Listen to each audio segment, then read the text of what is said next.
నేను మీకు హెయిర్ ట్రాన్స్‌ప్లాంటేషన్‌కి మరియు పీఆర్‌పీకి మధ్యలో డిఫరెన్స్ ఏందో బ్రీఫ్‌గా ఎక్స్‌ప్లెయిన్ చేస్తాను. Hi everyone.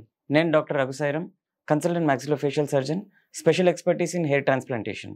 జనరల్‌గా పీఆర్‌పీ ట్రీట్మెంట్ అనేది హెయిర్ ఫాల్ ఎక్కువగా ఉంటుందో అప్పుడు కూడా పీఆర్‌పీ ట్రీట్మెంట్ యూజ్ చేస్తాము. యాక్టివేటెడ్ ప్లేట్లెట్స్‌ని మనం ఇంజెక్షన్ రూపంలో ఇస్తాము.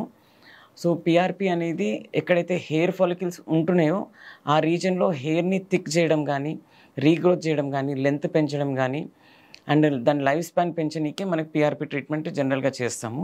అదే హెయిర్ ట్రాన్స్‌ప్లాంటేషన్ అనేది మనకి ఎక్కడైతే కంప్లీట్‌గా బాల్డ్ ఏరియా ఉంటుందో, అంటే బట్టతల ఏరియా, అక్కడ మనకి జుట్టు అనేది ఉండని ఏరియా ఉంటుందో, అక్కడ ట్రాన్స్‌ప్లాంటేషన్ అనేది యూజ్ చేస్తాము. ట్రాన్స్‌ప్లాంటేషన్ ద్వారా హెయిర్ అనేది కొత్త హెయిర్‌ని అక్కడ ఇంప్లాంట్ చేస్తాము.